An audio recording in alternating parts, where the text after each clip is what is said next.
सी chain ने टोंग याओ के बालों को सहलाते हुए कोमल स्वर में पूछा, क्या तुम्हें उसका चेहरा स्पष्ट रूप से याद है? टोंग याओ ने सिर हिलाते हुए कहा, हाँ। अनिद्रा से पीड़ित हान एनजेन ने कहा, मुझे अच्छी तरह याद है, मैं उसका चेहरा बना सकती हूँ, मैं कला की छात्रा हूँ। ये सुनकर फू यिहेंग ने जवाब दिया, तो तुम कला की पढ़ाई करते हो, इसीलिए तो तुम कोमल और कमजोर लगते हो। यह अफसोस की बात है कि वह एक पुरुष है, अगर वह एक महिला होती तो वह स्केलपेल के बजाय पेंटेब्रश पकड़े होती। जैसे ही हान एनजेन जवाब देने ही वाले थे, उन्होंने सामने वाले बिस्तर पर गुओ जिन्नियन को करवट बदलते देखा। टोंग याओ को लगा कि वह जाग गई हैं, लेकिन फिर उन्होंने देखा कि उनकी आंखें बंद थीं और उनके चेहरे पर दर्द के भाव थे। टोंग याओ ने झट से कहा, जिन्नियन को जल्दी जगाओ, उसे बुरा सपना आ रहा है। उसके शब्दों की आवाज पूरी तरह से मिटने से पहले ही फू यिहेंग ने आगे बढ़कर गुओ जिन्नियन के गाल पर हल्के से थपथपाते हुए कहा, जागो हरक्यूलिस, जागो। यह उपनाम सुनकर टोंग याओ ने अपनी हंसी रोकी। जैसे ही वह कुछ कहने वाली थी, गुओ जिन्नियन ने अपनी आंखें खोली और फू यिहेंग ने तुरंत उसे पुकारना बंद कर दिया। गुओ जिन्नियन का चेहरा लाल देखकर उसने अपना हाथ उसके माथे पर रखा और सी चेन की ओर मुड़कर कहा, उसे बुखार है, मेरा अनुमान है कि 38 डिग्री से अधिक होगा। सी चेन ने भौहें चढ़ाते हुए कहा, जाओ डॉक्टर को बुलाओ। भले ही वह मेडिकल का छात्र हो, लेकिन यह उसका अस्पताल नहीं है। यहाँ कोई चिकित्सा उपकरण या दवाइयाँ नहीं है, अस्पताल के डॉक्टर को बुलाना ज्यादा भरोसेमंद होगा। ये सुनकर फू यिहेंग दौड़कर बाहर गई और तुरंत एक डॉक्टर को ले आए। डॉक्टर ने गुओ जिन्नियन की जांच करने के बाद बताया कि बुखार उसकी बाह में लगी चोट के कारण है और कुछ ज्वरनाशक दवा लेने और आराम करने के बाद वह ठीक हो जाएगी। डॉक्टर ने उसे अधिक पानी पीने की भी सलाह दी। बेशक, यहाँ जिस पानी की बात हो रही है वह ठंडा पानी है, इस देश के लोग गर्म पानी पीने के आदी नहीं हैं। गुओ जिन्नियन ने कुछ दवा ली और थोड़ा बेहतर महसूस किया। तकिए से टेक लगाकर उसने शिकायत की, शुक्र है तुमने मुझे जगा दिया, मैंने एक भयानक सपना देखा। उसमें उस विदेशी ने न केवल मेरा पैर तोड़ा बल्कि मेरी लाश को नाले में फेंक दिया। टोंग याओ को उम्मीद नहीं थी कि गुओ जिन्नियन का सपना उसके सपने जैसा होगा और उसने उसे दिलासा देते हुए कहा, लगता है तुम मानसिक रूप से बहुत गहरे सदमे में हो। मुझे भी अभी अभी ऐसा ही बुरा सपना आया था। ये सुनकर गुओ जिन्नियन ने उत्सुकता से पूछा, वह आदमी इतना दुष्ट है, कौन कह सकता है कि उसने पहले भी कोई बुरा काम नहीं किया होगा और बस पकड़ा नहीं गया होगा। वह निर्दयी है, जैसे कोई आदतन अपराधी हो। क्या उसे पकड़ने का कोई तरीका है? टोंग याओ ने जवाब दिया, एनजेन चित्र बना सकती है और जब समय आएगा अगर वह उसका चेहरा बना ले और हम पुलिस को इसकी सूचना दें तो इससे मदद मिल सकती है। चूंकि यह उनका देश नहीं है, इसलिए टोंग याओ को यकीन नहीं है कि पुलिस अपराधी को पकड़ पाएगी और मामले पर उचित ध्यान दे पाएगी। आखिरकार बाढ़ ने शहर को पानी के विशाल जलाशय में बदल दिया है और हर कोई आपदा राहत कार्यों में व्यस्त है। फिलहाल किसी के पास अन्य मामलों पर ध्यान देने का समय या ऊर्जा नहीं है। ये सोचते हुए टोंग याओ ने सी चेन की ओर देखा और कहा, आह चेन, मौजूदा हालात को देखते हुए अकादमी में कक्षाएं कुछ समय तक दोबारा शुरू नहीं हो पाएंगी। आपकी क्या योजना है? सी चेन कुछ देर चुप रहने के बाद बोला, जिनियन को कुछ दिनों के लिए अस्पताल में रहना होगा, तब तक पानी उतर जाना चाहिए। अकादमी की सूचना के अनुसार अगर छुट्टी लंबी होगी तो मैं कुछ दिनों के लिए घर पर रहूंगा। अगर छुट्टी छोटी होगी तो मैं आप लोगों को वापस छोड़ने के बाद लौट आऊंगा। परिणाम चाहे जो भी हो, वह तभी चैन से बैठ पाएगा जब वह स्वयं टोंग याओ को उसके देश वापस भेज देगा। इस घटना के बाद वह नहीं चाहता था कि टोंग याओ कोई जोखिम उठाए। अगर टोंग याओ और उनका बच्चा न होते तो उनकी चिकित्सा कुशलता का क्या अर्थ होता, चाहे वह कितनी भी उन्नत क्यों न हो और उन्होंने इतने सारे लोगों की जान क्यों न बचाई हो। अगर वह अपने छोटे परिवार की देखभाल नहीं कर सकता तो वह एक बड़े परिवार की देखभाल कैसे करेगा? सी चेन का जवाब सुनकर टोंग याओ को काफी राहत मिली। इस बार वह एक विदेशी देश में बाल बाल बची थी। ऊपर से तो वह बेफिक्र दिख रही थी, लेकिन अंदर ही अंदर डरी हुई थी, वरना उसे बुरे सपने नहीं आते। चाहे कुछ भी हो जाए, जब तक वह सी चेन के साथ थी उसे सुकून मिलता था। जब फू यिहेंग को पता चला कि सी चेन वापस जाने की योजना बना रहा है तो उसने कहा, चलो फिर साथ चलते हैं। एक ही उड़ान में किसी का साथ होना अच्छा रहेगा।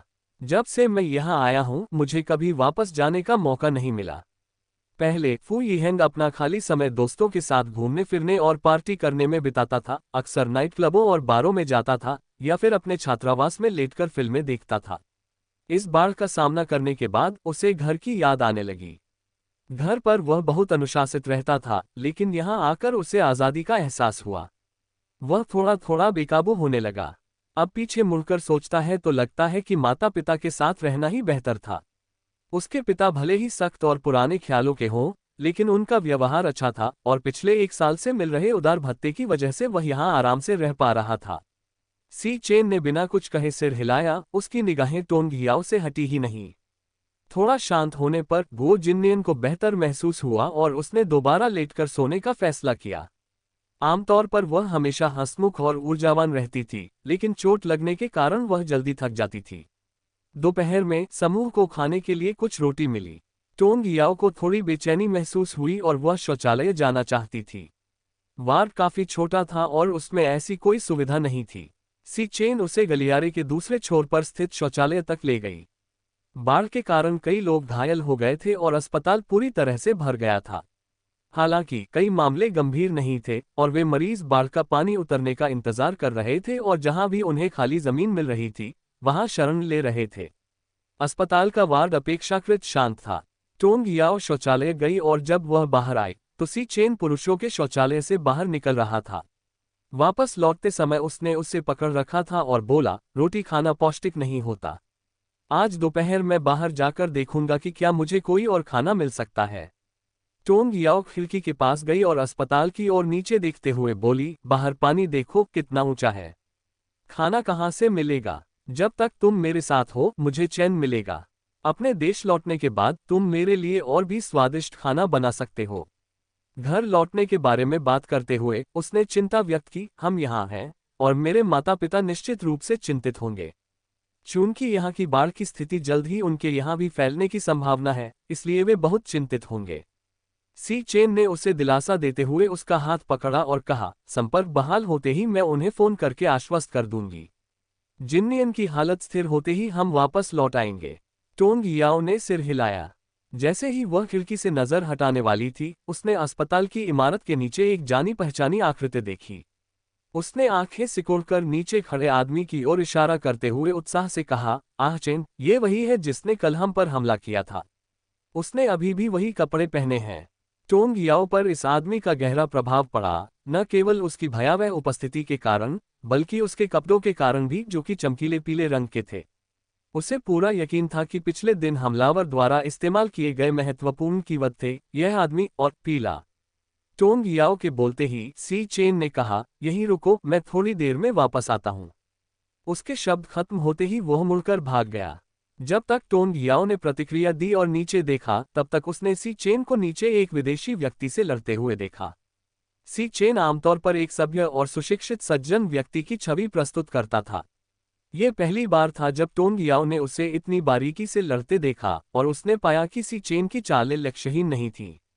टोंग याओ को अचानक याद आया कि सी चेन ने बताया था कि स्कूल के दिनों में वह नियमित रूप से फिटनेस का अभ्यास करता था और उसने एक सहपाठी से आत्मरक्षा की कुछ तकनीकें भी सीखी थीं। जब टोंग याओ इस बारे में सोच ही रही थी तब तक सी चेन ने उस आदमी को काबू कर लिया था। उनकी लड़ाई के शोर ने घायलों को ले जा रही पुलिस को सतर्क कर दिया था। उन्होंने तुरंत उन्हें घेर लिया और सी चेन पर बंदूकें तान दी।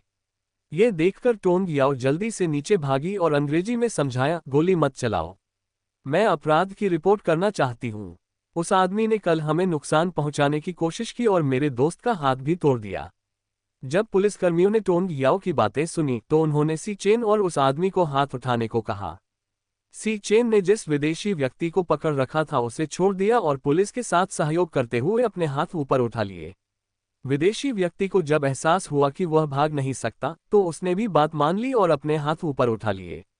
उसी क्षण उसने टोंग याओ को भी पहचान लिया। उसके चेहरे पर घबराहट के कुछ भाव दिखाई दे रहे थे। जैसे ही उसने पुलिस को उनकी ओर आते देखा उसने उस पल का फायदा उठाया जब सबका ध्यान कहीं और था और अपनी जेब की ओर हाथ बढ़ाया। तभी अचानक सी चेन ने अंग्रेजी में चिल्लाकर कहा, उसके पास बंदूक है। उसके बोलते ही वह टोंग याओ की ओर दौड़ पड़ा। ये सुनकर पुलिसकर्मी तुरंत सतर्क हो गए। किसी के कुछ करने से पहले ही एक अधिकारी ने उस व्यक्ति को गोली मारकर मौत के घाट उतार दिया। गोली चलने की आवाज सुनकर टोंग याओ स्तब्ध रह गई। उसने पुलिस द्वारा इतनी निर्णायक रूप से गोलीबारी करने की उम्मीद नहीं की थी। यह उसके लिए पूरी तरह से अप्रत्याशित था।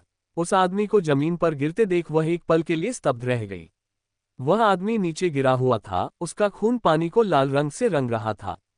तब तक सी चेन टोंग याओ के पास पहुंच चुकी थी और उसने अपना सिर दूसरी तरफ घुमा लिया ताकि वह उसे देख न सके।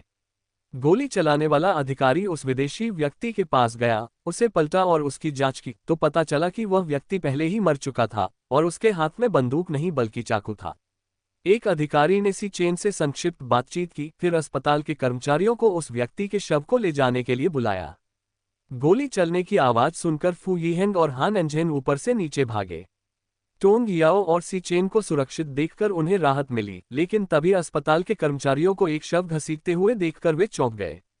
क्या हुआ डॉक्टर सी? क्या टोंग याओ बाथरूम नहीं जा रही थी? वह नीचे क्यों गई और पुलिस की गोलीबारी का कारण क्यों बनी? हान एंजेन ने उस आदमी को पहचान लिया और उसकी ओर इशारा करते हुए कहा, यही है, इसी ने हमें पकड़ा था। मुझे इसके कपड़े और शक्ल याद है। ये सुनकर फू यीहेंग आश्चर्य से मुंह खोलकर बोला, यह आदमी हमारा पीछा करते हुए अस्पताल तक आया। वह क्या करने की कोशिश कर रहा था? टोंग याओ ने सिर हिलाते हुए कहा, शायद नहीं, जिन्नियन और मैंने कल उसके गुप्तांगों पर 2 बार लात मारी थी, वह शायद इलाज के लिए अस्पताल गया होगा। अपनी बात खत्म करने के बाद उसे थोड़ी शर्मिंदगी महसूस हुई और उसने अपने होंठ काट लिए। जब उसने उसे लात मारी थी तब उसने इसके बारे में ज्यादा नहीं सोचा था, लेकिन अब ऐसा लग रहा था कि उसे काफी चोट लगी है। टोंग याओ की बातें सुनकर फू यीहेंग ने अनजाने में अपने पैर भींच लिए और सहानुभूति में गहरी सांस ली। महिलाएं वाकई निर्दयी हो सकती हैं। सी चेन अविचलित प्रतीत हो रहा था, उस स्थिति में जीवित रहना ही सर्वोच्च प्राथमिकता थी। पहले ऊपर चलते हैं। पब फ्यूचर के विज्ञापन। पब फ्यूचर विज्ञापन। टोंग याओ ने सिर हिलाया। जैसे ही वे वार्ड के दरवाजे पर पहुंचे, उनकी मुलाकात गुओ जिन्नियन से हुई जो अंदर से बाहर आने ही वाले थे। टोंग याओ और बाकी लोगों को सुरक्षित वापस देखकर गुओ जिन्नियन ने राहत की सांस ली। मैंने अभी अभी गोली चलने की आवाज सुनी, क्या हुआ? टोंग याओ ने गुओ जिन्नियन को वापस बिस्तर के पास ले जाते हुए कहा, जिस व्यक्ति ने तुम्हारी बांह तोड़ी थी उसे पुलिस ने गोली मारकर मौत के घाट उतार दिया। गुओ जिन्नियन की पहली प्रतिक्रिया भी फू यीहेंग जैसी ही थी, क्या वह हमारा पीछा करते हुए यहां तक आया है? टोंग याओ ने सिर हिलाया और धीरे से बोली, शायद हमारी लातों से उसे चोट लगी होगी और वह इलाज कराने आया है। उसने और गुओ जिन्नियन ने उस आदमी पर हमला करते समय कोई कसर नहीं छोड़ी, उसकी हालत बहुत खराब रही होगी। वह पूरी रात बिना आराम किए उनका पीछा करता रहा, चोटों के कारण ही उसे अस्पताल आना पड़ा होगा। गुओ जिन्नियन ने जोर से पूछा, उसके साथियों का क्या होगा? टोंग याओ ने जवाब दिया, मुझे पक्का नहीं पता, शायद वे नहीं आए। बोलने के बाद उसने सी चेन को एक विचारशील नजर से देखा। उसे यकीन नहीं था कि वह ज्यादा सोच रही है, लेकिन उसे लगा कि सी चेन की चेतावनी भरी चीख कुछ जानबूझकर थी। हालांकि उसे कुछ संदेह थे, लेकिन टोंग याओ ने उन्हें जाहिर नहीं किया। हालांकि उन्होंने उस व्यक्ति के अपराधों की सूचना पुलिस को दे दी थी, लेकिन वे विदेश में थे और यह अनिश्चित था कि यहाँ की पुलिस उसकी पूरी तरह से जांच करेगी या नहीं। उसे जल्द ही रिहा किया जा सकता है। वह व्यक्ति निस्संदेह एक आदतन अपराधी था, उसकी मृत्यु अन्यायपूर्ण नहीं थी। टोंग याओ को उस आदमी के लिए जरा भी हमदर्दी नहीं थी। अगर कल सी चेन समय पर नहीं पहुंचता तो उसकी हालत मौत से भी बदतर होती, परिणाम सैकड़ों गुना ज्यादा दर्दनाक होते। Promoted content. Turn $100 into crypto wealth in 48 hours, act now। मो 733 183 244। She turned $250 into $2,500 overnight, see her crypto move। मो 129 32 43। Experience seamless crypto trading with an AI-powered platform। मो 256 64 85। गुओ जिन्नियन ने कहा, उसके साथ यही होना चाहिए था, जो लोग मिलकर काम करते हैं वे सब निकम्मे ही होते हैं। उस आदमी की बांह टूट गई थी और अंततः उसे अपनी जान देकर इसकी कीमत चुकानी पड़ी। यह कोई नुकसान नहीं था। फू यीहेंग कांपते हुए बोली, मैंने सुना है कि यहाँ का कानून हमारे देश से अलग है। अगर आप पुलिस का विरोध करते हैं तो आपको गोली मार दी जाएगी। मुझे लगा था कि यह अतिशयोक्ति है। ये सोचकर ही डर लगता है कि यह सच है। मुझे खुशी है कि मैं कानून का पालन करने वाली नागरिक हूँ। हान एंजेन को आश्चर्य नहीं हुआ, मैंने इसे पहले भी एक बार देखा है। इस देश में ऐसा ही होता है। अगर पुलिस आपका पीछा करे तो बेहतर है कि आप अपने हाथ ऊपर उठा लें और कोई आक्रामक हरकत न करें। वे सचमुच गोली मार देंगे। जब उसने पहली बार ये देखा तो वह बहुत डर गई थी और सदमे से उबरने में उसे कुछ समय लगा। इस बार वह पहले जितनी डरी हुई नहीं थी। गुओ जिन्नियन ने आह भरते हुए कहा, हमारे देश में स्थिति बेहतर है। जब वह पहली बार आया था तो गुओ जिन्नियन बहुत रोमांचित था। अब उसमें वह उत्साह नहीं रहा। टोंग याओ ने पलकें झपकाईं और सी चेन की ओर मुड़कर कहा, आह चेन, बाढ़ का पानी कम होने के बाद चलो एक कैमरा खरीदते हैं और कुछ तस्वीरें लेते हैं जिन्हें हम स्मृति चिन्ह के रूप में घर ले जा सकें। गुओ जिन्नियन ने तुरंत उसकी बात से सहमति जताते हुए कहा, और एक ग्रुप फोटो भी। हान एनजेन को यह विचार मनोरंजक लगा और वह उन दोनों से सहमत हो गई। फू यिहेंग ने कहा, मेरे पास कैमरा है। मैं तस्वीरें खींच सकता हूं, उन्हें प्रिंट कर सकता हूं और आपको मेल कर सकता हूं। मैं हम दोनों के लिए कुछ प्रतियां प्रिंट करवा दूंगा ताकि हम उन्हें यादगार के तौर पर रख सकें। ये सुनकर हान एनजेन और गुओ जिन्नियन बेहद खुश हुए और टोंग याओ के चेहरे पर भी मुस्कान आ गई। समय देखकर सी चेन ने टोंग याओ को बिस्तर पर बैठकर आराम करने को कहा। अगर उसे नींद नहीं आती तो वह गुओ जिन्नियन और हान एनजेन के साथ बातचीत में शामिल हो सकती है। इसके बाद उन्होंने फू यिहेंग को अस्पताल छोड़ने के लिए कहा। टोंग याओ सी चेन पर नजर रखना चाहती थी, लेकिन वह उसे रोक नहीं सकी और केवल सी चेन और फू यिहेंग को एक साथ बाहर जाते हुए देखती रही। वे 3 घंटे से अधिक समय तक बाहर रहे और अंधेरा होने पर लौटे। जब वे लौटे तब तक टोंग याओ और अन्य लोग अपनी रोटी खत्म कर चुके थे। इस बार सी चेन न सिर्फ खाना लाया बल्कि कपड़े भी लाया। टोंग याओ को नहीं पता था कि उसने ये सब कैसे किया, लेकिन उसके और फू यिहेंग के थके हुए चेहरों को देखकर वह समझ गई कि ये चीजें आसानी से नहीं मिलती। सी चेन ने ये सारी कोशिशें सिर्फ इसलिए की थी ताकि टोंग याओ को अच्छा खाना मिल सके, और टोंग याओ ने उसकी मेहनत बेकार नहीं जाने दी। सभी ने भरपेट खाना खाया और पेट भरकर संतुष्ट महसूस किया। 2 दिन तक रोटी खाने और गंदे कपड़े पहनने के बाद आखिरकार उन्हें भरपेट खाना खाने और साफ कपड़े पहनने का मौका मिला। सीमित संसाधनों के कारण सी चेन को जो कपड़े मिले वे देखने में बहुत अच्छे नहीं थे और थोड़े पुराने फैशन के भी थे, लेकिन फिर भी वे गंदे कपड़ों से बेहतर थे। रात के खाने के बाद सी चेन ने टोंग याओ को गंदे कपड़े और जूते धोने में मदद की, जबकि हान एनजेन ने गुओ जिन्नियन को कपड़े और जूते धोने में सहायता की। वह एक धनी परिवार से आती हैं, एक उच्च सामाजिक स्थिति वाली महिला हैं जिनकी बचपन से ही देखभाल करने वाले लोग थे। विदेश जाने के बाद ही उनमें आत्मनिर्भरता आने लगी।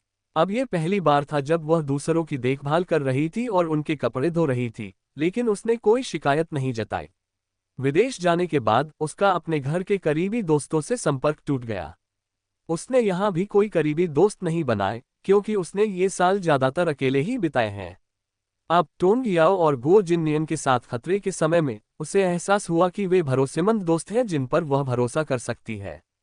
इसलिए वह गुओ जिन्नियन की देखभाल करने के लिए पूरी तरह से तैयार थी। आखिरकार उसने अस्पताल पहुंचने पर उसकी देखभाल करने का वादा किया था। बाढ़ का पानी कुछ कम होने तक वे 2 दिन तक अस्पताल में ही रहे। फू यिहेंग इंतजार नहीं कर सका और तुरंत छात्रावास लौटकर अपना कैमरा ले आया। उसने कई ग्रुप फोटो खींची और अस्पताल के अंदर और बाहर टोंग याओ, गुओ जिन्नियन और हान एनजेन के साथ भी काफी सारी तस्वीरें लीं। लड़कियों को तस्वीरें लेना पसंद है और सौंदर्य प्रसाधन उपकरणों की कमी भी उनकी इस सहज प्रवृत्ति को रोक नहीं सकती। संयोगवश फू यिहेंग को भी फोटोग्राफी का बहुत शौक था। उन्होंने टोंग याओ, गुओ जिन्नियन और हान एनजेन की कई तस्वीरें खींची जब तक कि उनकी फिल्म खत्म नहीं हो गई। तीसरे दिन तक सड़कों पर जमा बाढ़ का पानी लगभग सूख चुका था और अकादमी ने घोषणा की कि कक्षाएं 1 सप्ताह बाद ही फिर से शुरू होंगी। खबर मिलते ही उन्होंने गुओ जिन्नियन को अस्पताल से छुट्टी दिलाने की प्रक्रिया शुरू कर दी। वे पांचों लोग अपने वीजा और पासपोर्ट लेकर एक साथ क्योटो लौट आए। देर रात क्योटो पहुंचने पर उन्हें हवाई अड्डे से बाहर निकलते समय गु होनवेई से मिलने की उम्मीद नहीं थी। गुओ जिन्नियन सबसे ज्यादा हैरान थे। गु होनवेई को देखना मानो किसी भूत को देखना था। गु होनवेई, तुम यहाँ क्या कर रहे हो? कहीं ऐसा तो नहीं कि तुमने आज हमारी वापसी का अनुमान लगा लिया हो? जैसे ही गुओ जिन्नियन ने अपनी मातृभूमि में कदम रखा, वह असीम प्रसन्नता से झूम उठा। परिचित चेहरों को देखकर उसे असीम सुकून मिला और गु होनवेई पहले से कहीं अधिक आकर्षक लगने लगा। उन्हें सुरक्षित और सही सलामत लौटते देख गु होनवेई के दिल से एक बड़ा बोझ उतर गया। अच्छा हुआ तुम वापस आ गए। खबर देखने के बाद से ही मुझे तुम्हारी चिंता सता रही थी। देश एम के लिए उड़ानें अभी अभी फिर से शुरू हुई हैं, इसलिए मैंने सोचा कि मैं यहाँ अपनी किस्मत आजमा लूं। उसने कहा। फिर उसकी नज़र गुओ जिन्नियन के घायल हाथ पर पड़ी और उसने भौहें चढ़ाते हुए पूछा, तुम्हें चोट लगी है? हालांकि गुओ जिन्नियन के साथ उनके हमेशा से मतभेद रहे थे, फिर भी वे दोस्त थे, इसलिए जब उन्होंने उसे घायल देखा तो वे चिंता जताने से खुद को रोक नहीं पाए। बस हाथ टूट गया है, मामूली चोट है, 1-2 महीने में ठीक हो जाएगा। गुओ जिन्नियन का मूड अच्छा था और उन्हें अपनी चोट की कोई परवाह नहीं थी। पिछले कुछ दिनों से उनके हाथ में दर्द नहीं हो रहा था और उन्हें ऐसा लग रहा था जैसे वे ऊर्जा से भरपूर हों। गु हुनवेई ने भौहें चढ़ाते हुए अनुमान लगाया कि इस दौरान उन्हें कुछ अनुभवों से गुजरना पड़ा होगा। लेकिन अब वे हवाई अड्डे पर थे और इन मामलों में दखल देने का ये सही समय नहीं था। पब फ्यूचर के विज्ञापन। पब फ्यूचर विज्ञापन। सी चेन ने फू यिहेंग और गु हुनवेई का एक दूसरे से परिचय कराया। टोंग याओ ने हान एनजेन का परिचय कराया। सभी के एक दूसरे से परिचित होने के बाद वे सब टोंग परिवार के घर की ओर चल पड़े। रास्ते में टोंग याओ ने टोंग याओहुई और वेन युन की हालत के बारे में पूछताछ की। क्या मेरे माता पिता को एफ सिटी में आई बाढ़ के बारे में पता है? क्या वे बहुत चिंतित हैं? गु हुनवेई ने जवाब दिया, मैंने उन्हें नहीं बताया ताकि उन्हें चिंता न हो। मैंने बस इतना कहा कि आपने फोन किया था और सब ठीक है और आप कुछ दिनों में वापस आ रहे हैं। शायद आप कल उन्हें फोन कर सकते हैं।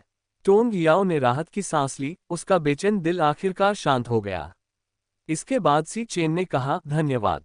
गु हुनवेई ने धीमी आवाज में जवाब दिया, चेन भाई, आप बहुत ज्यादा विनम्र हैं।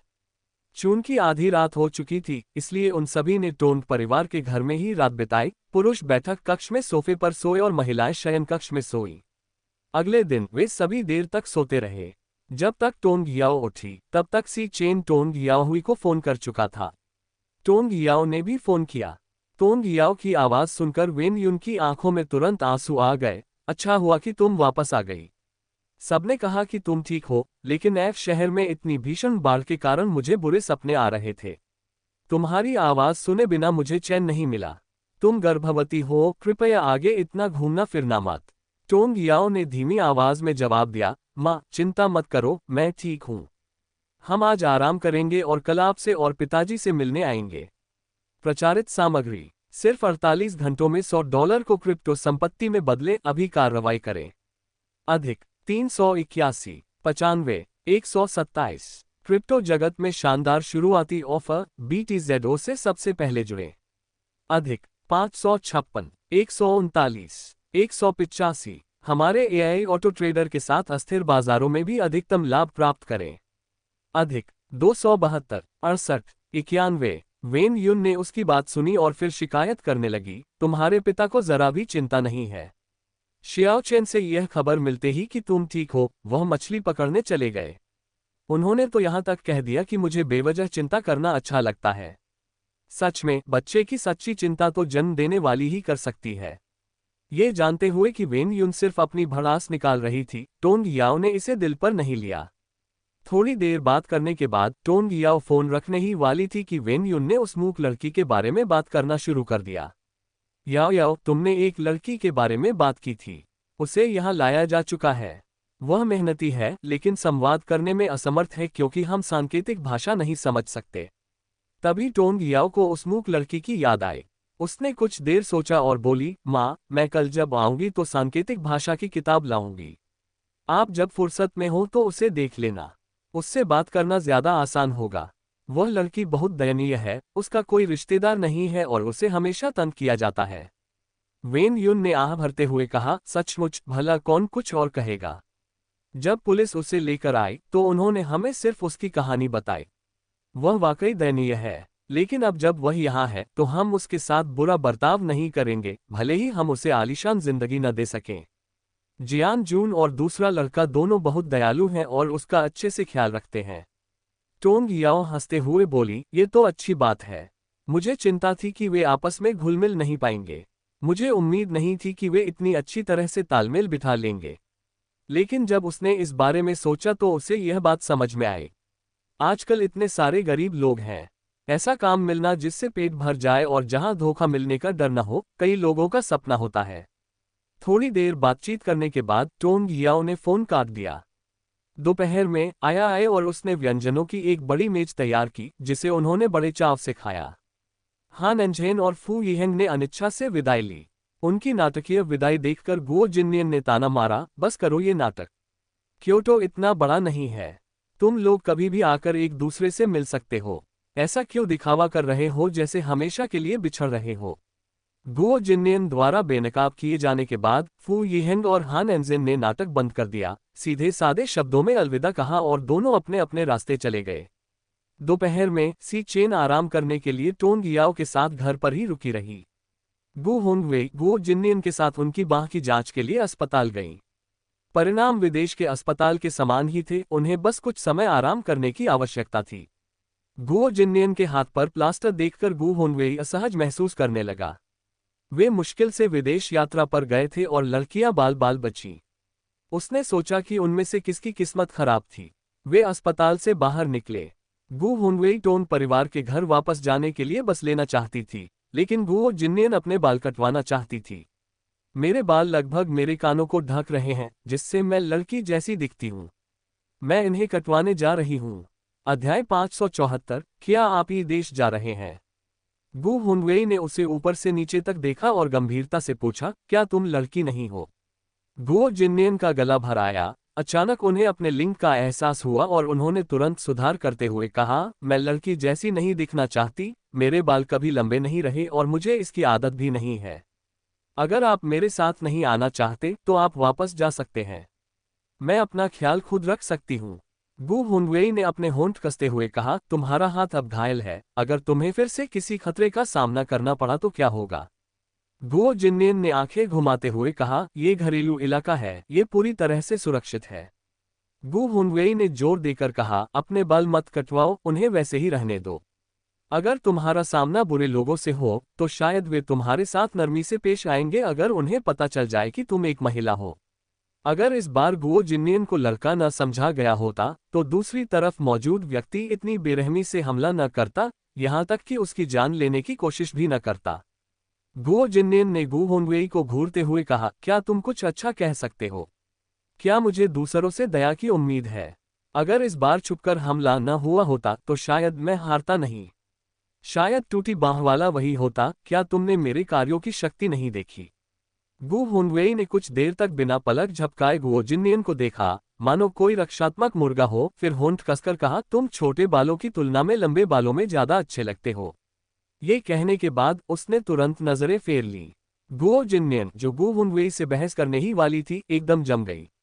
उसे उम्मीद नहीं थी कि गु होंगवेई अचानक उसकी तारीफ कर देगा, जिससे लड़कों जैसा व्यवहार करने वाली वह बेहद असहज और असमंजस में पड़ गई कि क्या जवाब दे। कुछ देर पहले ही उसने बाल कटवाने की जिद की थी, अब अगर वह बाल नहीं कटवाएगी तो गु होंगवेई जरूर बहुत ज्यादा सोचेगी। लेकिन सच में वह बाल कटवाना नहीं चाहती थी। सभी लड़कियां खूबसूरती पसंद करती हैं, जिनमें गुओ जिननियन भी शामिल हैं। हालांकि उनका व्यक्तित्व थोड़ा लड़कों जैसा है, लेकिन वह असल में एक लड़की है और सीधी सादी है। जाहिर है उन्हें तारीफ सुनना अच्छा लगता है। कुछ देर सोचने के बाद उसने अजीब सी झुंझलाहट के साथ कहा, आज तो काफी देर हो गई है, टोंग याओ हमारा खाना खाने का इंतजार कर रही होगी। चलो वापस चलते हैं और किसी और दिन खाना काट लेते हैं। गु हुनवेई ने सिर हिलाते हुए कहा, तो चलिए पहले वापस चलते हैं। इससे पहले उसने एक अलग तरीके से गुओ जिननियन को मनाने की कोशिश की थी और जब ये कारगर साबित हुआ तो वह हैरान रह गया। गु हुनवेई ने कोई अजीब व्यवहार नहीं दिखाया था। गुओ जिननियन के स्वभाव को जानते हुए अगर उसने कुछ कहा होता तो गुओ जिननियन जिद्दी बैल की तरह उसके बाल काटने के लिए दौड़ पड़ती। हालांकि उसने जो कहा वह निरर्थक नहीं था। छोटे बालों में गुओ जिननियन में वीरता का भाव झलकता है, लेकिन लंबे बालों में वह स्त्रीत्व की कोमलता के साथ और भी सुंदर दिखती है। दोनों जल्दी से घर लौट आए। दाई झेंग ने पहले से ही खाना बना रखा था। गुओ जिननियन और गु हुनवेई को लौटते देख वह मुस्कुराए और उनका स्वागत करते हुए बोली, तुम दोनों हाथ मुंह धो लो, फिर हम खाना खाएंगे। गुओ जिननियन को टोंग याओ नहीं दिखी और उसे अजीब लगा, याओ याओ और डॉक्टर सी कहाँ हैं? नैनी झेंग ने मुस्कुराते हुए जवाब दिया, मिस टोंग कुछ खट्टे फल खाना चाहती थी, इसलिए डॉक्टर सी उनके साथ बाहर गए हैं। वे जल्द ही वापस आ जाएंगे। ये सुनकर गुओ जिननियन और गु हुनवेई हाथ धोने के लिए रसोई में चले गए। उनके बाहर आते ही सी चेन और टोंग याओ फल लेकर लौट आए। इस मौसम में बाजार में ज्यादा फल नहीं थे, इसलिए उन्होंने कुछ संतरे और सेब खरीदे। गुओ जिननियन और गु हुनवेई को लौटते देख टोंग याओ ने चिंता से पूछा, जिननियन, अस्पताल ने तुम्हारे हाथ के बारे में क्या बताया? गुओ जिननियन ने जवाब दिया, याओ याओ चिंता मत करो, मेरा हाथ ठीक है। मुझे बस कुछ एंटीबायोटिक्स लेने और कुछ महीनों तक आराम करने की जरूरत है। ये सुनकर टोंग याओ को थोड़ी राहत मिली। वे सब खाने बैठ गए। गु हुनवेई के ड्राइविंग लाइसेंस की समस्या याद करके टोंग याओ ने अनजाने में पूछा, क्या आपने ड्राइविंग लाइसेंस के लिए आवेदन किया था? गु हुनवेई ने सिर हिलाते हुए कहा, मैंने पहले ही 2 विषयों में उत्तीर्ण हो चुका हूं और मुझे कुछ ही दिनों में मेरा लाइसेंस मिल जाएगा। आजकल लाइसेंस कितनी जल्दी मिल जाता है। ये सुनकर टोंग याओ को लालच आ गया, लेकिन गर्भवती होने के कारण ड्राइविंग टेस्ट देना थोड़ा जोखिम भरा था। इसलिए उसने सी चेन की ओर मुड़कर पूछा, आह चेन, तुम इस बार काफी समय तक यहीं रहने वाले हो, है ना? क्यों न तुम भी इस मौके का फायदा उठाकर अपना ड्राइविंग लाइसेंस बनवा लो। सी चेन ने कोई आपत्ति नहीं जताई और सिर हिलाते हुए कहा, मैं कल मम्मी पापा से मिलने जाऊंगा और परसों अपना नाम लिखवा लूंगा। उस दौर में कम लोग ड्राइविंग लाइसेंस बनवा रहे थे, इसलिए उन्हें लाइसेंस जल्दी मिल जाते थे। टोंग याओ हंसते हुए बोली, हुनवेई को लाइसेंस मिल जाए तो पहले एक बड़ी सी वैन खरीद लेते हैं। इससे हमें आने जाने में आसानी होगी। पब फ्यूचर के विज्ञापन। पब फ्यूचर विज्ञापन। गु हुनवेई और सी चेन ने सहमति में सिर हिलाया, उन्हें कोई आपत्ति नहीं थी। सी चेन कुछ देर चुप रहने के बाद धीरे से गु हुनवेई से पूछा, क्या आपको ये देश को सामान बेचने के अपने व्यवसाय के लिए कोई खरीदार मिला? अगर वे सिर्फ अपने दम पर ही बिक्री करते तो ये तरीका बिल्कुल भी कारगर नहीं होता। स्टॉल लगाने से अच्छी कीमत नहीं मिलती और औपचारिक माध्यम के बिना तो समस्याओं का सामना करना ही पड़ता। गु हुनवेई ने सिर हिलाते हुए कहा, मैंने हाल ही में कुछ दुकानों में कोशिश की, लेकिन चूंकि हमारे पास सामान मौजूद नहीं है, इसलिए उनमें से कोई भी बातचीत करने को तैयार नहीं है। टोंग याओ सी चेन को अच्छी तरह जानती थी और उसे लगा कि अगर वह ऐसा सवाल पूछ रहा है तो जरूर कोई न कोई ऐसा होगा जो उसकी मदद कर सकता है। उसकी आंखों में चमक आ गई। आह चेन, क्या तुम किसी ऐसे व्यक्ति को जानते हो जो सामान बेचने में हमारी मदद कर सके? सी चेन ने कोई निश्चित जवाब नहीं दिया, लेकिन कहा, फू यीहेन का एक रिश्तेदार है जो इन सब मामलों को देखता है। उसने पिछली बार मुझे उसका फोन नंबर दिया था, मैं रात के खाने के बाद उसे फोन कर सकता हूँ। ये शब्द सुनकर गु हुनवेई और टोंग याओ दोनों के चेहरे पर खुशी की चमक आ गई। वे सी चेन के स्वभाव को समझते थे, अगर उसने इस बात का जिक्र किया है तो दूसरा व्यक्ति भरोसेमंद होगा और सौदा सफल होने की संभावना थी। गुओ जिन्नियन भी बेहद खुश थीं। अपनी खुशी में उन्होंने अनजाने में कह दिया, ये तो कमाल है। अगर ये तरीका कामयाब रहा तो हम रातों रात ढेर सारा पैसा कमा लेंगे। मुझे उम्मीद नहीं थी कि पूर्वी देशों की ट्रेन पकड़ने में नाकाम रहने से हमें सामान बेचकर पैसा कमाने का मौका मिलेगा। टोंग याओ थोड़ी अकड़ गई और चुपके से गुओ जिन्नियन के पैर पर लात मार दी। गुओ जिन्नियन को लगा कि टोंग याओ ने गलती से लात मार दी है, इसलिए उसने इस पर ज्यादा ध्यान नहीं दिया। गु हुनवेई ने अनजाने में सी चेन की ओर देखा और फिर गुओ जिन्नियन को इशारा करने की कोशिश की, लेकिन गुओ जिन्नियन चावल खा रही थी और उसने इसे बिल्कुल भी नहीं देखा। सी चेन ने थोड़ा भौहें चढ़ाकर गुओ जिन्नियन की ओर देखा और पूछा, तुम ही देश गए थे? गुओ जिन्नियन ने सिर हिलाया, हाँ, क्या याओ याओ ने तुम्हें नहीं बताया? हम। टोंग याओ ने खांसकर फिर से संकेत देने की कोशिश की और पैर से एक और लात मारने का प्रयास किया, लेकिन लक्ष्य हिल चुका था। टोंग याओ। सी चेन ने टोंग याओ की ओर देखा और धीरे से कहा, याओ याओ को मुझे बताने का मौका नहीं मिला। आगे बताओ, चलो सुनते हैं। गुओ जिन्नियन ने इस बारे में ज्यादा नहीं सोचा। उन्होंने कहा, पिछली बार मैंने और याओ याओ ने अचानक ही देश जाकर सामान बेचकर मुनाफा कमाने का फैसला किया था। गु हुनवेई ने हमें रोक दिया और उसके बाद हमने वह विचार छोड़ दिया और देश के भीतर ही काम करने का फैसला किया। ओह, तभी हमारी मुलाकात आंटी हु से हुई। टोंग याओ ने आह भरी और माथे पर हाथ फेरा। यह तो पहले से ही एक बड़ा धमाका था और किसे पता था कि गुओ जिन्नियन एक और बड़ा धमाका कर देगा। उन्होंने आगे कहा, अच्छा हुआ कि हम उस समय नहीं गए। लिन मान और शी यान उस ट्रेन में थे। मैंने तुमसे कहा था ना कि याओ याओ और मैं ज्यादा भाग्यशाली हैं।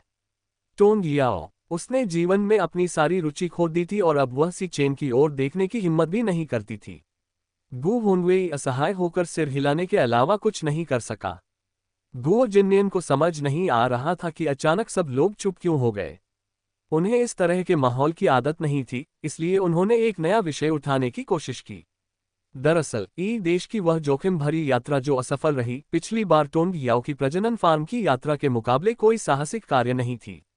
टोंग याओ। गु हुनवेई। सी चेन ने अपनी भौहें उठाई, उसके चेहरे पर भावों की एक झलक भी नहीं दिखी और उसने पूछा, ये किस तरह का खतरा था?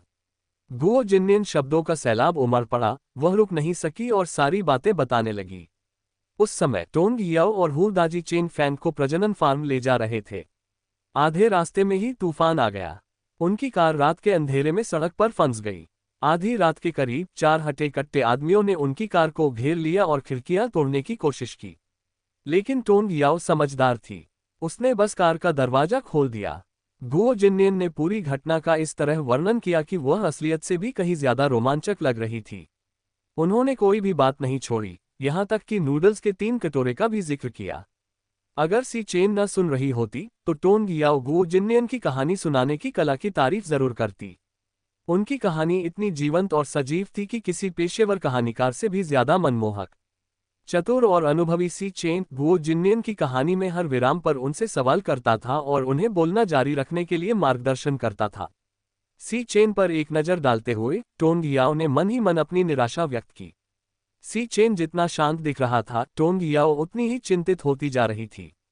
उसे क्या करना चाहिए? अब जब सी चेन को सब कुछ पता चल गया था तो टोंग याओ ने बेपरवाही का दिखावा करते हुए हल्की सी मुस्कान दी। उसने चॉपस्टिक से सी चेन के लिए थोड़ा मांस उठाया और कहा, आह चेन, ये व्यंजन बहुत स्वादिष्ट है, इसे चखो। सी चेन ने टोंग याओ द्वारा उसके लिए चुने गए भोजन का एक टुकड़ा खाया और कहा, यह वाकई स्वादिष्ट है। गुओ जिन्नियन ने भी उनकी प्रशंसा करते हुए कहा, बहन झेन के खाना बनाने के कौशल बहुत अच्छे हैं। व्यंजन स्वादिष्ट हैं। गु हुनवेई ने उसकी ओर एक नजर डाली, उसका इरादा उसे कम बोलने के लिए कहने का था। हालांकि ये देखते हुए कि गुओ जिन्नियन पहले ही उन सभी बातों के बारे में बात कर चुकी थी जिनका उल्लेख किया जाना चाहिए था और जिनका नहीं, उसने कुछ न कहने का निर्णय लिया। खाना खत्म होने तक सी चेन के चेहरे पर कोई भाव नहीं बदला। सिस्टर झेंग द्वारा काटे गए कुछ फल खाने के बाद उन्होंने फू यीहेन के रिश्तेदारों को फोन किया, उनसे थोड़ी बातचीत की और फिर अगली सुबह साथ में नाश्ता करने का इंतजाम किया। बैठक स्थल नजर रोड पर स्थित लिसनिंग टू या रेसिडेंस नामक एक रेस्तरां था। कहा जाता था कि यह क्योटो में नाश्ते के लिए सबसे बेहतरीन रेस्तरां है। इसका लेआउट और सजावट उत्कृष्ट थी और यहाँ कई प्रकार के स्वादिष्ट व्यंजन उपलब्ध थे।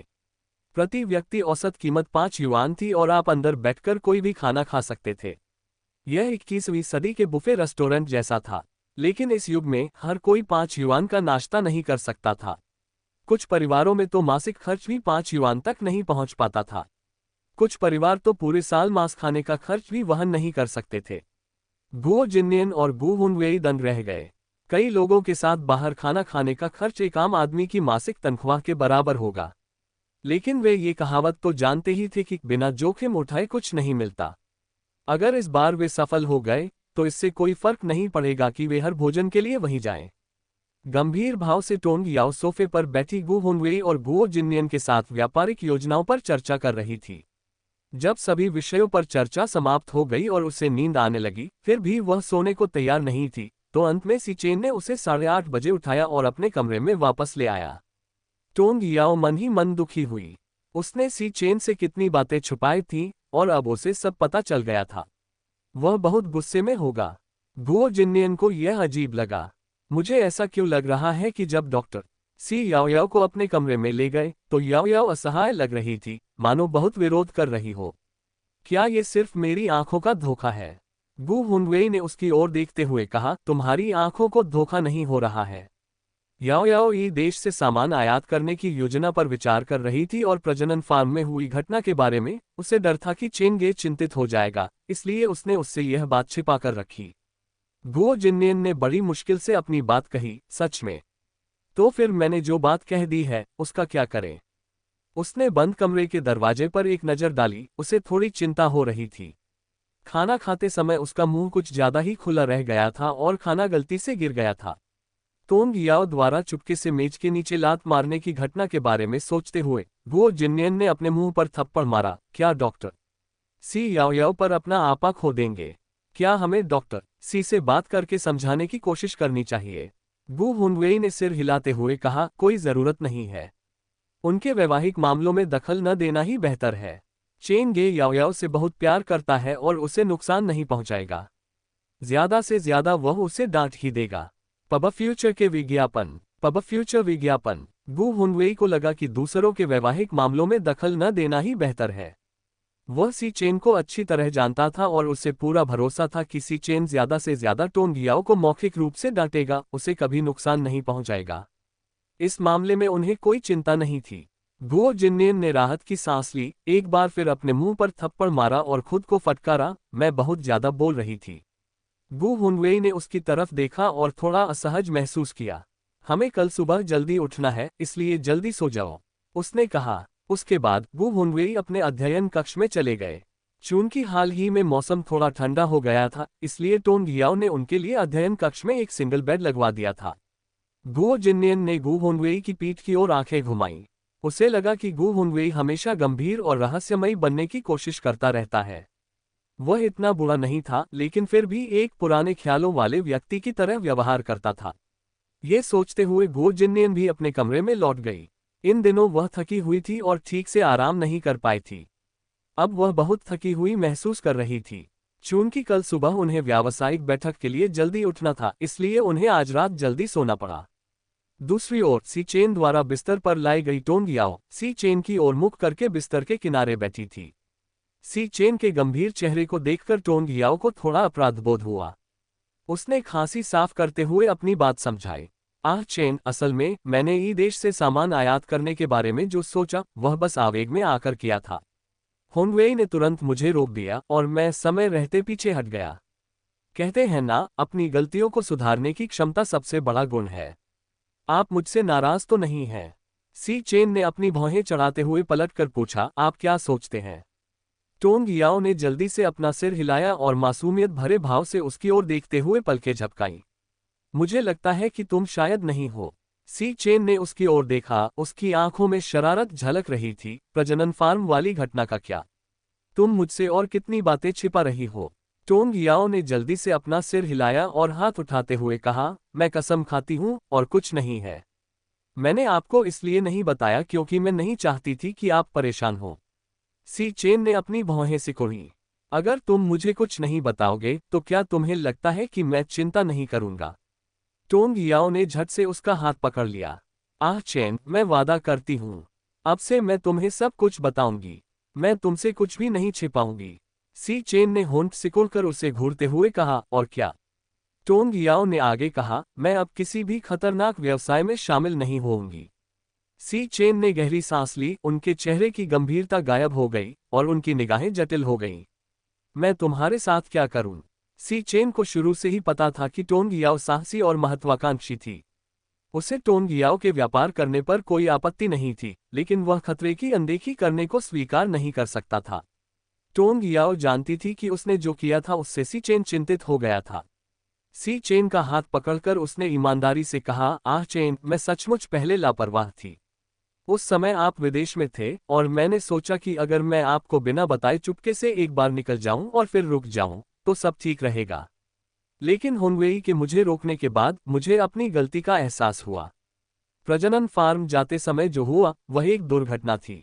मैंने आपको इसलिए नहीं बताया क्योंकि मैं नहीं चाहती थी कि आप परेशान हो। इससे पहले कि सी चेन कुछ कह पाता, टोंग याओ ने कहा, अब जब मैं गर्भवती हूं तो मैं कोई जोखिम नहीं उठाऊंगी। निश्चिंत रहें, मैं अपनी और बच्चे की सुरक्षा को प्राथमिकता दूंगी। नाराज मत होइए। सी चेन ने कड़वी मुस्कान के साथ अपने होंठ सिकोड़े और कहा, मैं गुस्सा नहीं हूं, मैं चिंतित हूं। टोंग याओ के पूर्वी देश में जाने की योजना के समय पर विचार करें तो यह उनके कर्ज की समस्याओं के साथ मेल खा गया। टोंग याओ ने शायद जल्दी पैसा कमाने के लिए व्यापार में हाथ आजमाने का फैसला किया होगा। अगर वह उसकी मदद कर पाता तो उसे ऐसे कदम उठाने की जरूरत नहीं पड़ती। टोंग याओ के छोटे आकर्षक चेहरे को देखते हुए सी चेन के कंठ में दर्द सा महसूस हुआ और उसकी आंखें ऊपर नीचे होने लगीं। सिर उठाकर सी चेन के चेहरे के भाव देखकर टोंग याओ समझ गई कि वह क्या सोच रहा है। उसने जल्दी से अपनी बाहों को उसकी कमर में लपेट लिया और प्यार से बोली, आह चेन, मैं तुम्हें फिर से परेशान करने वाला कुछ नहीं करूंगी। तुम भी ज्यादा मत सोचो। अब जब हमारा कारोबार धीरे धीरे पटरी पर आ रहा है तो अगले साल तक पशुपालन फार्म मुनाफे में आ जाएगा। हमारे घर का जीर्णोद्धार हो चुका है और शायद नए साल के बाद इसे किराए पर दिया जा सकेगा। बहन हूँ जो सामान ला रही है और अगर फू यिहेंग का कोई रिश्तेदार उसे ले जाए तो मैं सचमुच पैसे गिनते गिनते थक जाऊंगी। पैसों की बात सुनकर टोंग याओ की आंखों में चमक आ गई, उसके होठों पर मुस्कान फैल गई। अब जब वह गर्भवती थी तो उसे पता था कि बच्चे के पालन पोषण के लिए बहुत पैसों की जरूरत होगी। उनका कारोबार खूब फल फूल रहा था, इसलिए अब उसे आर्थिक स्थिति की चिंता करने की जरूरत नहीं थी। सी चेन ने धीरे से टोंग याओ के बालों को सहलाया, बस हल्की सी गुनगुनाहट के साथ सहमति जताई। उसकी निगाहें विचारशील और रहस्यमय थीं। टोंग याओ ने उसे छोड़ दिया और हैरानी से ऊपर देखा।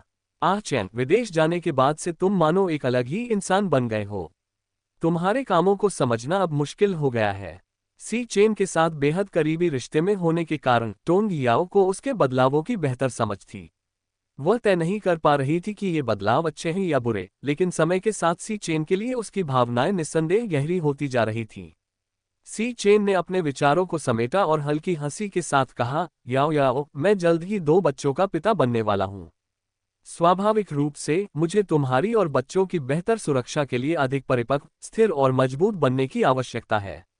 उसे यह सोचकर बहुत बुरा लग रहा था कि टोंग याओ को घर पर अकेले ही सारी समस्याओं का सामना करना पड़ेगा, लेकिन उसके पास विदेश में पढ़ाई करने के अलावा कोई चारा नहीं था।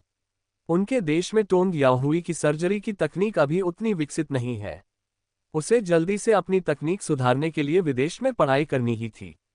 उनके देश में धीरे धीरे अनुभव और योग्यता अर्जित करने का उनके पास समय नहीं था। उद्योग कोई भी हो, जब तक आपके पास उच्च स्तरीय कौशल है, आप सम्मान अर्जित कर सकते हैं। सी चेन न केवल टोंग याओहुई को ठीक करने की शक्ति प्राप्त करना चाहता था, बल्कि वह ये भी चाहता था कि लोग टोंग याओ का सम्मान करें, सिर्फ इसलिए कि वह उसकी पत्नी है। टोंग याओ ने शरारती मुस्कान दी और फिर सी चेन को पास आने का इशारा किया। जब वह उससे मिलने के लिए झुका तो उसने अपना हाथ उसकी गर्दन में लपेटकर उसे चूम लिया और तब तक नहीं छोड़ा जब तक उसकी सांस फूलने लगी, और तभी उसने संतुष्टि से उसे छोड़ा। सी चेन ने अपनी कमर की ओर देखा और कड़वी मुस्कान के साथ कहा, याओ याओ, क्या तुम मेरे आत्म नियंत्रण की परीक्षा लेने की कोशिश कर रही हो? टोंग याओ ने भी उसमें आए बदलाव को महसूस किया। उसका चेहरा थोड़ा लाल हो गया और उसने जानबूझकर उसे चिढ़ाते हुए कहा, डॉक्टर सी, गर्भवती दंपत्ति फिर से अंतरंग कब हो सकते हैं? सी चेन ने उसके गोल मटोल गाल को चुटकी से दबाया। उसकी आंखों में स्नेह भरा था। तुम सबसे शरारती हो। वह रजाई उठाने के लिए झुका और तकिया ठीक से लगाया। तुम्हें पहले सो जाना चाहिए, मैं नहाने जाता हूँ। टोंग याओ को सचमुच थोड़ी नींद आ रही थी। वह बैठक में जम्हाई ले रही थी, इसलिए उसने आज्ञाकारी होकर बिस्तर पर लेट गई। सी चेन को ध्यान से उसके लिए कंबल ठीक करते देख उसने अचानक दर्द का बहाना बनाया। सी चेन के चिंतित चेहरे को देखकर उसने अपनी आंखें सिकोड़ ली और उससे चिढ़ाते हुए कहा, डॉक्टर सी, मैं कब इस ब्रह्मचर्य नन जैसे जीवन को समाप्त कर पाऊंगी? बोलने के बाद उसने बेशर्मी से सी चेन को आंख मारी। सी चेन ने सिर हिलाया और कपड़े बदलकर बाथरूम में चला गया। टोंग याओ के मन में उठी वासना की चिंगारी को देखकर उसने भावहीनता से पानी का तापमान कम कर दिया। दोनों पति पत्नी ने एक दूसरे को लंबे समय से नहीं देखा था। जिस महिला से वह प्यार करता था वह ठीक उसके बगल में थी। एक सामान्य पुरुष होने के नाते सी चेन के मन में कोई इच्छा क्यों नहीं होगी? हालांकि वह ऐसा कुछ भी नहीं कर सकता था जिससे टोंग याओ और उनके बच्चे को नुकसान पहुंच सके। जब सी चेन बाथरूम से बाहर आया तो उसकी मुलाकात संयोगवश गु हुनवेई से हुई जो पानी पी रहा था। दोनों की नजरें मिली, फिर एक दूसरे को समझते हुए वे सोफे पर बैठकर बातें करने लगे। सी चेन ने बातचीत शुरू करते हुए कहा, उसे पूर्वी देश जाने से रोकने के लिए धन्यवाद। गु हुनवेई ने सिर हिलाया और वादा किया, भाई चेन, हम परिवार हैं, औपचारिकता की कोई जरूरत नहीं है। अगर आपके परिवार की मदद न होती तो मैं विश्वविद्यालय में दाखिला नहीं ले पाता, और विश्वविद्यालय के दौरान आपकी मदद के बिना मैं आज इस मुकाम पर नहीं होता। ग्राम प्रधान द्वारा धन जुटाने में सहायता करने के बाद उन्होंने हुनवेई को सूचित किया कि सी चेन ने फोन करके उनके विश्वविद्यालय की फीस प्रायोजित करने की पेशकश की है। हुनवेई भावुक हो गए, लेकिन उन्होंने अपने विश्वविद्यालय की फीस के लिए आवश्यक धन पहले ही जुटा लिया था और वे सी चेन पर और बोझ नहीं डालना चाहते थे। हालांकि उसने जो धन इकट्ठा किया था उसका एक बड़ा हिस्सा टोंग याओ से आया था, फिर भी वे उसके परिवार के सदस्य थे। हुनवेई हमेशा से उस दंपति का आभारी रहा था। हालांकि वह शब्दों में अपनी कृतज्ञता व्यक्त करने में माहिर नहीं था, उसने कभी भी ठीक से अपनी कृतज्ञता नहीं दिखाई थी।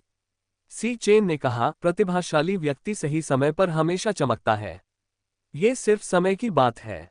उन्होंने इस विषय पर आगे बात नहीं की, बल्कि इसे बदलते हुए कहा, मैंने अंकल गु के बारे में सुना। मेरी संवेदनाएं ये सुनकर गु हुनवेई ने सिर हिलाते हुए कहा, भाई चेन, मुझे दिलासा देने की कोई जरूरत नहीं है। मैंने इसे स्वीकार कर लिया है। मेरे पिता कई वर्षों से बीमार थे। उन्होंने मुझे विश्वविद्यालय जाते देखा, इसलिए वे संतुष्ट होकर मरे। हाल के वर्षों में उनकी बीमारी असहनीय हो गई थी। उनका जाना मेरे लिए एक तरह से मुक्ति है। सी चेन ने मौन समर्थन जताते हुए अपना हाथ उठाकर उसके कंधे पर थपथपाया। गु हुनवेई ने विषय को वापस व्यापार की ओर मोड़ते हुए कहा, भाई चेन, आपने फू यिहेन के जिस रिश्तेदार का जिक्र किया, क्या संभावना है कि वो हमारे सामान की जिम्मेदारी ले सकता है? हुनवेई इस मामले के बारे में सोच रहा था और इस सोच ने उसे रात भर जगाए रखा, इसलिए वह थोड़ा पानी पीने के लिए बाहर आया था। सी चेन कुछ पल चुप रहा, फिर धीरे से बोला, 90% संभावना है। क्योटो में फू सेन की कई दुकानें हैं। कपड़े तो उसके कारोबार का बस एक छोटा सा हिस्सा है। इन चीजों को बेचना उसके लिए कोई बड़ी बात नहीं है। हुनवेई की आंखें चमक उठी। कपड़ों के अलावा बहन वो शायद और भी चीजें लाएगी। क्या वह उन्हें भी ले जा सकता है? सी चेन ने सिर हिलाते हुए कहा, वह कोई भी ऐसा सामान खरीदने को तैयार है जिससे उसे पैसा मिल सके। कल जब आप उससे मिलेंगे तो आपको समझ आ जाएगा। फू सेन एक कुशल व्यापारी है। फिलहाल उसकी नज़र रियल एस्टेट सेक्टर पर है। ये सुनकर गु हुनवेई फू सेन की प्रशंसा किए बिना नहीं रह सके। उन्होंने कहा, घरेलू नीतियां सुधर रही हैं और रियल एस्टेट एक आकर्षक अवसर है।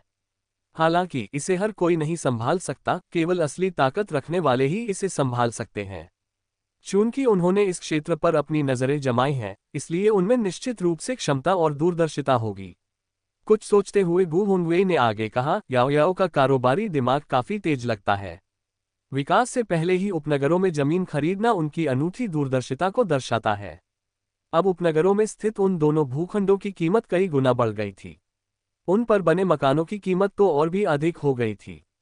दूसरे शब्दों में कहें तो, अगर टोंग याओ पैसा कमाने के बारे में सोचना बंद कर दे और रुक जाए, तो वह सिर्फ 2 घरों से ही आरामदेह जीवन जी सकती है, जो 90% लोगों से कहीं बेहतर होगा। अगर उसके माता पिता का घर भी शामिल कर लिया जाए, तो कल्पना कीजिए कि उसका जीवन कितना आलीशान होगा। टोंग याओ के बारे में बात करते हुए सी चेन के होठों पर मुस्कान आ गई। उसमें वाकई व्यापारिक बुद्धि है। हालांकि प्रबंधन अनुभव की कमी के कारण वह बड़े पैमाने के व्यवसाय के लिए उपयुक्त नहीं है। वह जमीन खरीदने और घर बनाने जैसी त्वरित धन संपत्ति योजनाओं या निवेश के लिए अधिक उपयुक्त है। गु हुनवेई के जवाब देने से पहले ही सी चेन ने आगे कहा, याओ याओ बहुत होशियार है, वह जानती है कि उसकी कमजोरियां कहाँ हैं। गु हुनवेई को उम्मीद नहीं थी कि सी चेन टोंग याओ को इतनी अच्छी तरह समझ लेगा। सी चेन की बातें सुनने के बाद ही उसे समझ आया कि टोंग याओ ने चाय की दुकानों की श्रृंखला का विस्तार क्यों नहीं किया और इसके बजाय जमीन में निवेश क्यों किया। जो व्यक्ति पैसा कमाना जानता है और अपनी कमजोरियों को पहचानकर उनसे बचने का तरीका भी जानता है, वह गु हुनवेई को बहुत प्रभावित करता है। वह टोंग याओ का और भी अधिक सम्मान करने लगा और अंततः समझ गया कि अगर उसके पास कभी कोई और विचार होता था तो वह हमेशा निवेश करने पर जोर क्यों देती थी। संभवतः टोंग याओ जानती थी कि वह बड़े पैमाने के व्यवसायों के प्रबंधन और विस्तार में अच्छी नहीं है, इसलिए उसने अपनी ताकत का लाभ उठाने और अपनी कमजोरियों को छुपाने का विकल्प चुना। ये सोचते हुए गु हुनवेई ने परिवहन के बारे में एक विचार साझा किया। सी चेन ने ध्यान से सुना और कई सुझाव दिए। दोनों देर रात तक बातें करते रहे, जो सी चेन के साथ गु हुनवेई की पहली लंबी बातचीत थी। तब उन्हें एहसास हुआ कि सी चेन को भी व्यापार की गहरी समझ है। अगर सी चेन डॉक्टर नहीं होते तो भविष्य में वे व्यापार जगत में निश्चित रूप से बहुत कुछ हासिल कर लेते। सी चेन के आश्वासन से गु हुनवेई को अपने विचार पर अधिक भरोसा हो गया। हालांकि अपर्याप्त धन और योजना में सुधार की आवश्यकता के कारण गु हुनवेई ने इसे तुरंत लागू करने की योजना नहीं बनाई। जब सी चेन कमरे में लौटा तो टोंग याओ गहरी नींद में सो रही थी। नींद में उसके चेहरे पर प्यारी सी मुस्कान थी। सी चेन बिस्तर पर लेट गया। उसका इरादा था कि गर्म होने पर ही टोंग याओ को गले लगाएगा, लेकिन वह एक आलसी बिल्ली की तरह थी जो तुरंत उसकी बाहों में सिमट गई, आराम से लेट गई और गहरी नींद में सो गई। सी चेन ने धीरे से उसकी भौहों और आंखों को चूमा, बिस्तर के पास का लैंप बंद किया और सो गया। हालांकि वे देर से सोए थे, लेकिन सी चेन जल्दी उठ गई। तरोताज़ा होने के बाद वे उस नाश्ते की दुकान पर गए जहां उन्होंने फू सेन के साथ जाने का तय किया था। जब वे पहुंचे तो फू सेन भी आ चुके थे। टोंग याओ ने फू सेन को देखते ही उसकी आंखों में एक चमक आ गई। फू सेन ने चश्मा पहना हुआ था, उनकी त्वचा गोरी थी और उनके चेहरे के भाव आकर्षक थे। वे लगभग 27 या 28 वर्ष के लग रहे थे, एक बेहद शालीन व्यक्ति। वह टोंग याओ की कल्पना से बिल्कुल अलग था। उसने सोचा था कि व्यापार के धंधे में शामिल किसी भी व्यक्ति का रूप रंग कठोर होगा। एक दूसरे का अभिवादन करने के बाद सी चेन ने फू सेन का परिचय कराया। जब फू सेन ने सुना कि टोंग याओ कौन है तो उसने कुछ और निगाहें डाली और चिढ़ाते हुए कहा, इसमें कोई आश्चर्य नहीं कि डॉक्टर सी विदेश में ब्रह्मचर्य का पालन करने के लिए प्रसिद्ध हैं। सी चेन ने टोंग याओ को स्नेह भरी नजरों से देखा और हल्की सी मुस्कान दी। फिर वे बैठने के लिए एक मेज ढूंढकर बैठ गए और फू सेन ने कहा, नाश्ते में जो चाहो ले लो। हम खाते हुए बातें कर सकते हैं। बाकियों को कोई आपत्ति नहीं थी और उन्होंने अपनी पसंद का नाश्ता ले लिया। वे सभी एक बड़ी मेज पर बैठ गए। फू सेन ने सोया दूध का एक घूंट लिया और हंसते हुए कहा, हमारे यहाँ का सोया दूध सबसे अच्छा है। मुझे अभी भी कॉफी की आदत नहीं पड़ी है। सी चेन ने सिर हिलाते हुए कहा, इसकी आदत न पड़ना स्वाभाविक है। मुझे भी इसकी आदत नहीं पड़ रही है। गुओ जिन्नियन मन ही मन सोच रहा था, कॉफी आखिर क्या होती है। गु हुनवेई ने कुछ नहीं कहा। उसने भी इसे आजमाया नहीं था। फू सेन और सी चेन ने अनौपचारिक बातचीत की, फिर फू सेन ने सामान के व्यापार के बारे में पूछने की पहल की। उन्होंने मजाक में कहा, डॉक्टर सी, आप में बहुत धैर्य है। ऐसा लगता है जैसे आपने मुझे नाश्ते के लिए बुलाया है, व्यापार के लिए नहीं। अगर मैं ये बात न उठाता तो लगता है आप मुझे बुलाना ही भूल जाते। सी चेन ने एक नैपकिन उठाया और अपने मुंह के कोने को पोंछते हुए हल्के से मुस्कुराते हुए कहा, मुझे लगा कि आप चर्चा करने से पहले नाश्ता करना चाहते हैं। फू सेन ने कहा, मुझे लगता है कि हम खाना खाते समय इस पर चर्चा कर सकते हैं। सी चेन ने सिर हिलाया और सीधे मुद्दे पर आया, मेरी पत्नी और उसकी सहेली के पास ई कंट्री से सामान का एक बैच है जिसमें कपड़े भी शामिल हैं। क्या आप इसे संभालने में रुचि रखते हैं? ई कंट्री से आने वाले सामान के बारे में सुनते ही फू सेन तुरंत समझ गया। हालांकि उसने ज्यादा दिलचस्पी नहीं दिखाए और कहा, डॉक्टर सी, आप मेरा तरीका जानते हैं। मैं छोटे मोटे सौदे मुश्किल से ही करता हूँ। उसका मतलब स्पष्ट था, यदि वह इन वस्तुओं का अधिग्रहण करता है तो पहली बात तो ये कि यह एक उचित मात्रा में होना चाहिए और दूसरी बात ये दीर्घकालिक आपूर्ति होनी चाहिए। अन्यथा कुछ 100 वस्तुओं के लिए होने वाली मेहनत के मुकाबले उसे मिलने वाली कमाई व्यर्थ होगी। मुझे पता है, सी चेन ने सिर हिलाते हुए हल्के स्वर में कहा, मैं अभी इस बैच के सामान की मात्रा की पुष्टि नहीं कर सकता, लेकिन यह 1000 से कम नहीं होगी। इसमें कुछ अन्य छोटी मोटी चीजें भी होंगी। हर महीने कम से कम एक बैच सामान की आपूर्ति की जा सकती है। सोचिए, अगर आप इसे नहीं लेना चाहते हैं तो कोई बात नहीं, मैं कोई और रास्ता निकाल लूंगा। सी चेन ने संकेत दिया कि सहयोग सबसे अच्छा होगा, लेकिन अगर ऐसा नहीं हो सका तो वह इस पर जोर नहीं देंगे। ई देश से आयातित सामान कहीं भी खूब बिकता है और उससे अच्छा मुनाफा होता है। अब सी चेन ने प्रक्रिया को सरल बनाने के लिए फू सेन से संपर्क किया। ये शब्द सुनकर फू सेन की आंखें चमक उठीं, लेकिन एक व्यवसाय होने के नाते उन्होंने अपनी भावनाओं को तुरंत छिपा लिया और एक पल के लिए सोचा, क्या आप वाकई हर महीने 1000 पीस की आपूर्ति कर सकते हैं? सभी जानते थे कि पूर्वी देश से आयातित वस्तुओं से उच्च मुनाफा होता है, लेकिन फू सेन के पास कई निवेश थे और इसके लिए उनके पास समय नहीं था।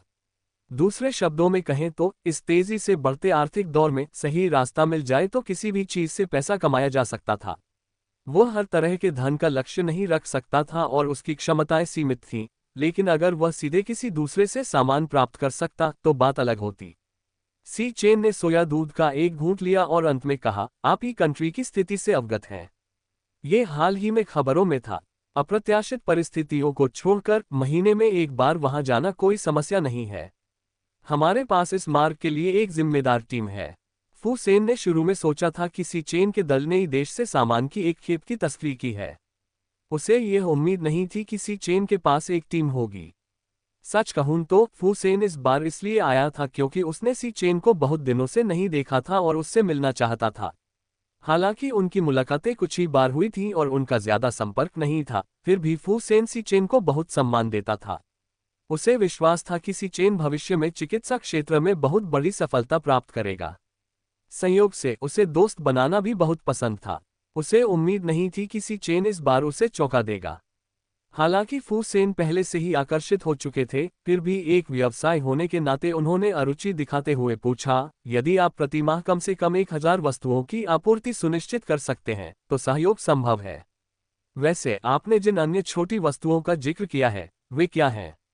इस बार सी चेन ने सीधा जवाब नहीं दिया, बल्कि गु हुनवेई और गुओ जिननियन का परिचय कराते हुए कहा, जैसा कि आप जानते हैं, मैं एक डॉक्टर हूं और यह व्यवसाय मेरी पत्नी और उसकी सहेली मिलकर चला रही हैं। मेरी पत्नी गर्भवती है, इसलिए अब से गु हुनवेई और गुओ जिननियन इस क्षेत्र का कार्यभार संभालेंगी। शायद आप इस बारे में और चर्चा कर सकें। इस बार सी चेन की मुख्य भूमिका एक मध्यस्थ की थी, इसलिए उसे गु हुनवेई और गुओ जिननियन को फू सेन से मिलवाना था और उनके बीच बातचीत करवानी थी। ये सुनकर फू सेन ने गु हुनवेई की ओर मुड़कर देखा, फिर मुस्कुराते हुए कहा, श्रीमान गु युवा दिखते हैं, इतनी कम उम्र में व्यापार करते देखना वाकई प्रभावशाली है। युवा लोग वाकई डरने लायक होते हैं। श्रीमान गु, क्या आप कृपया और विस्तार से समझा सकते हैं? गु हुनवेई अचंभित रह गया। उसने यह उम्मीद नहीं की थी कि सी चेन से बात करने के बाद फू सेन इतनी जल्दी विषय बदलकर उससे बात करने लगेगा। ये स्पष्ट था कि फू सेन व्यापार जगत में एक प्रमुख व्यक्ति थे। सी चेन ने उनकी तीक्ष्ण व्यापारिक सूझबूझ का जिक्र किया था। सी चेन ने पिछली रात ही उन्हें चेतावनी दी थी कि वे फू सेन के साथ दिमागी खेल न खेलें, क्योंकि इससे उन्हें कोई फायदा नहीं होगा। बेहतर यही होगा कि वे ईमानदार रहें और एक गंभीर, स्थिर व्यवसाय होने का आभास दें। ये सोचते हुए गु हुनवेई ने जवाब दिया, श्रीमान फू, सच कहूं तो इतने बड़े पैमाने पर काम करने का ये हमारा पहला अनुभव है और हम अभी भी परीक्षण के दौर में हैं।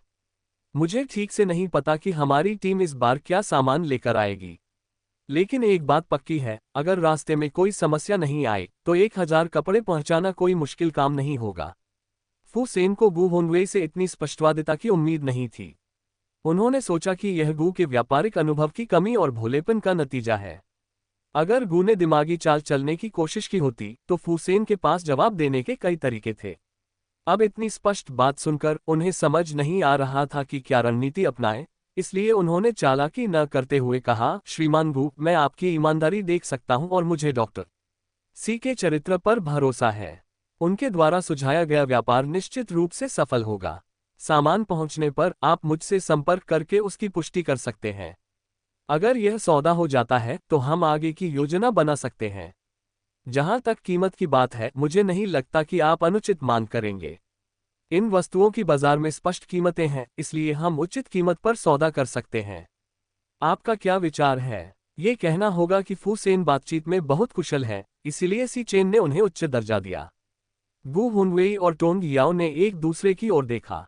टोंग याओ को हल्का सा सिर हिलाते देख उसने जवाब दिया, श्रीमान फू, मुझे कोई आपत्ति नहीं है।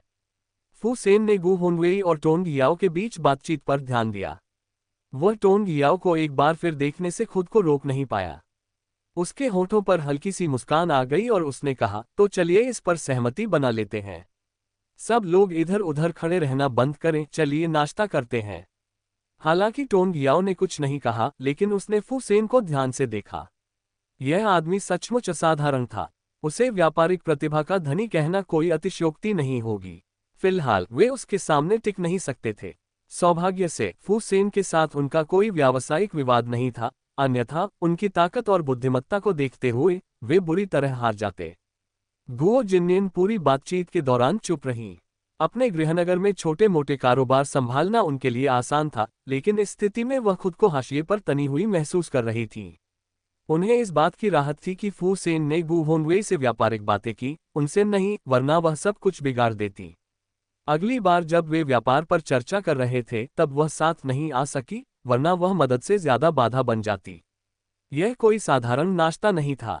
यहाँ का नाश्ता स्वादिष्ट था, जिसमें चुनने के लिए कई तरह के व्यंजन थे, कीमत के हिसाब से बिल्कुल उचित था। गुओ जिननियन ने अपने पैसे का पूरा फायदा उठाने के लिए कोई कसर नहीं छोड़ी। टोंग याओ को भी खूब भूख लगी थी और दोनों बड़े चाव से खाना खा रही थीं। ऐसा लग रहा था मानो वे सिर्फ एक पृष्ठभूमि बनकर रह गई हो और व्यापारिक मामलों को तीनों पुरुषों पर छोड़ दिया गया हो। एक ब्रेक के दौरान जब टोंग याओ गुओ जिननियन के साथ नाश्ता चुन रही थी तो फू सेन ने मजाक में कहा, डॉक्टर सी, आपको एक अच्छी पत्नी मिल गई है। सी चेन ने हल्की सी मुस्कान दी और सिर हिलाते हुए जवाब दिया, 3 जन्मों में भाग्यशाली। ये सुनकर फू सेन फिर हंस पड़ा, अपनी घड़ी देखी और उठकर बोला, डॉक्टर सी, मुझे कुछ और काम है, इसलिए मैं पहले चलता हूँ। आप सब नाश्ते का आनंद लें, यहाँ का खाना वाकई बहुत अच्छा है। बोलने के बाद उन्होंने अपना बिजनेस कार्ड गु हुनवेई को देते हुए कहा, श्रीमान गु, सामान आने पर इस नंबर पर कॉल करें। गु हुनवेई ने कार्ड स्वीकार करते हुए कहा, श्रीमान फू, अगली बार मिलते हैं। पब फ्यूचर के विज्ञापन। पब फ्यूचर विज्ञापन। गु हुनवेई ने फू सेन को जाते हुए देखा और आखिरकार उसके चेहरे पर उत्साह झलकने लगा। उसने सी चेन की ओर देखते हुए कहा, भाई चेन, क्या इसका मतलब है कि हम सफल हो गए हैं? सी चेन ने सिर हिलाते हुए कहा, फू सेन बड़े कारोबार करने के आदी हैं। माल का निरीक्षण करने की उनकी तत्परता रुचि दर्शाती है। जब तक माल में कोई समस्या नहीं है, ये रास्ता खुल जाएगा। सी चेन की पुष्टि मिलने पर गु हुनवेई को आखिरकार राहत मिली। व्यापारिक सौदेबाजी में कम अनुभव होने के कारण उन्होंने अपनी भावनाओं को छिपाने की पूरी कोशिश की थी।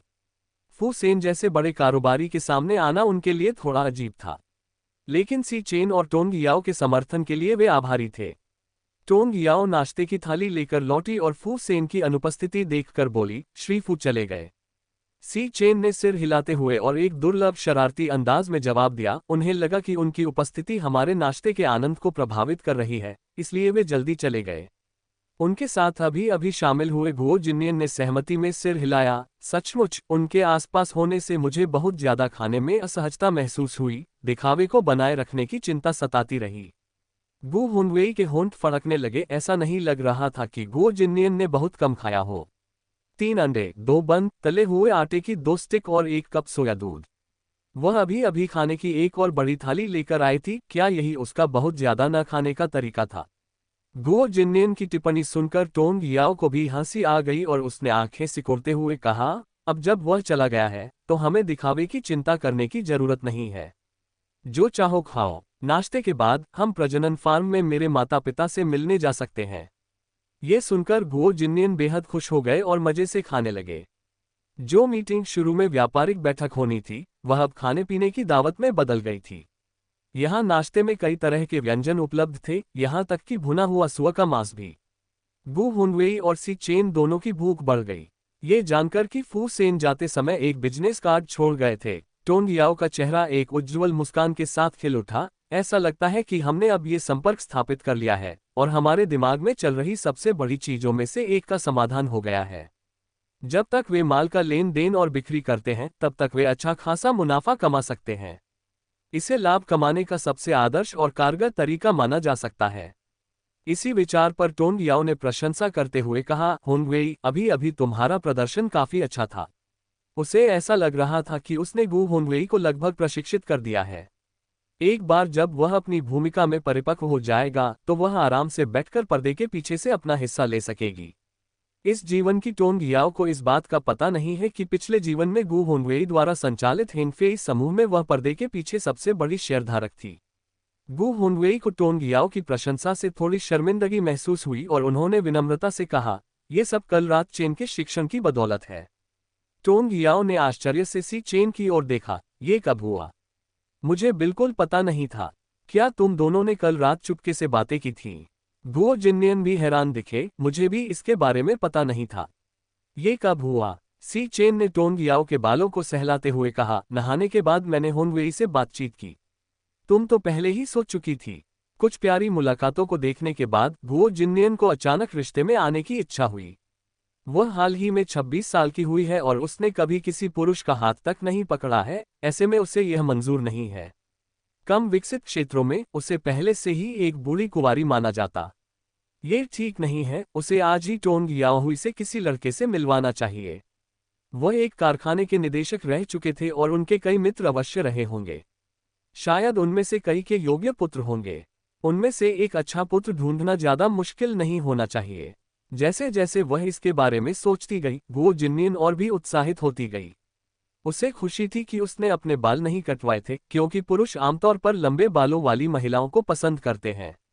साथ ही जब उसके बाल और लंबे हो जाएंगे तो वह पहनने के लिए एक सुंदर पोशाक भी खरीद सकेगी।